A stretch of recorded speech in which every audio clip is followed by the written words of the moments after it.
But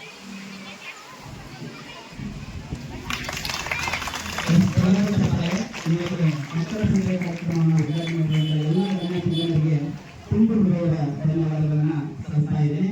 ಪ್ರತಿಯೊಬ್ಬರು ಗಣ್ಯಾತಿಥಿಗಳು ಆ ಮಕ್ಕಳ ಸಂಖ್ಯೆಯಲ್ಲಿ ಆ ಮಕ್ಕಳು ಯಾವ ಕೇಳಿಕೊಡುತ್ತೇನೆ.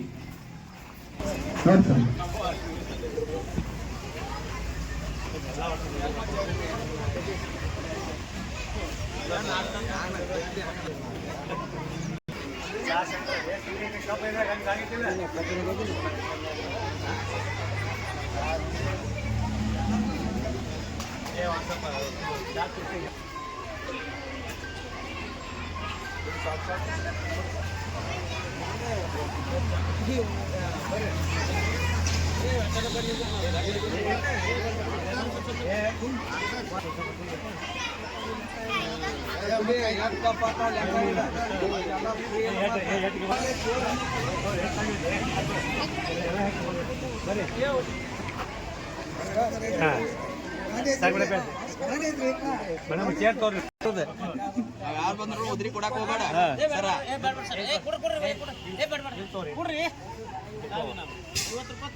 ಸರ್ಗೆ ಆಮೇಲೆ 50 ಕೊಡಕ್ಕೆ ಸರ್ಗೆ ಆಮೇಲೆ ಕೊಡೋದು ಬಾಕಿ. ಪ್ರತಿ ವರ್ಷ ನಾವು ಈ ಮಕ್ಕಳ ಸಂತೆಯನ್ನು ನಾವು ಹಮ್ಮಿಕೊಳ್ತೀವಿ.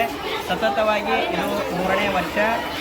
ಈ ಮಕ್ಕಳ ಸಂತೆಯನ್ನು ಹಮ್ಮಿಕೊಳ್ಳುವಂಥ ಉದ್ದೇಶವೇನೆಂದರೆ ಮಕ್ಕಳಲ್ಲಿ ವ್ಯಾವಹಾರಿಕ ಜ್ಞಾನ ಮೂಡಬೇಕು, ಅವರಲ್ಲಿ ಖರ್ಚು ವೆಚ್ಚಗಳ ಮನೋಭಾವನೆ ಮೂಡಬೇಕು, ಲಾಭ ನಷ್ಟಗಳ ಮನೋಭಾವನೆಯನ್ನು ಮೂಡಬೇಕು.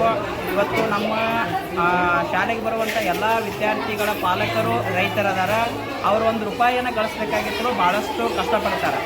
ಅಂಥ ಒಂದು ವಿದ್ಯಾರ್ಥಿಗಳ ದೃಷ್ಟಿಯಿಂದ, ಆ ಪಾಲಕರ ಒಂದು ದೃಷ್ಟಿಯಿಂದ ವಿದ್ಯಾರ್ಥಿಗಳಲ್ಲಿ ಹಣವನ್ನು ಯಾವ ರೀತಿ ಸಂಪಾದನೆ ಮಾಡಬೇಕು ಅನ್ನುವಂಥ ಒಂದು ಕಲಿಸಿಕೊಡಕತ್ತಿದ್ದೀವಿ. ಅದಕ್ಕಾಗಿ ಇದಕ್ಕೆ ಕಾರಣೀಕರ್ತರು ಯಾರು ಅಂತ ಕೇಳಿದಾಗ ನಮ್ಮ ಶಾಲೆಯ ಪ್ರಧಾನ ಗುರುಗಳಾಗಿರುವಂಥ ಶ್ರೀ RM ಪಾಟೀಲ್ ಸರ್, ಹಾಗೂ ನಮ್ಮ ಶಾಲೆಯ ಕಾರ್ಯದರ್ಶಿಗಳಾಗಿರುವಂಥ ಶ್ರೀಮತಿ SR ಪಾಟೀಲ್ ಮೇಡಮ್ ಅವರು, ಹಾಗೂ ನಮ್ಮ ಎಲ್ಲ ಶಾಲೆಯ ಸಿಬ್ಬಂದಿ ವರ್ಗದವರು, ಹಾಗೂ ಎಲ್ಲ ನನ್ನ ಪಾಲಕ ಬಂಧುಗಳು ಸಹಿತ ಈ ಒಂದು ಮಕ್ಕಳ ಸಂತೆ ಕಾರ್ಯಕ್ರಮಕ್ಕೆ ಒಂದು ಯಶಸ್ವಿಯನ್ನು ಕೊಟ್ಟಾರೋ ಅವರಿಗೂ ಸಹಿತ ನನ್ನ ಧನ್ಯವಾದಗಳನ್ನು ಹೇಳೋಕ್ಕೆ ಇಷ್ಟಪಡ್ತೀನಿ.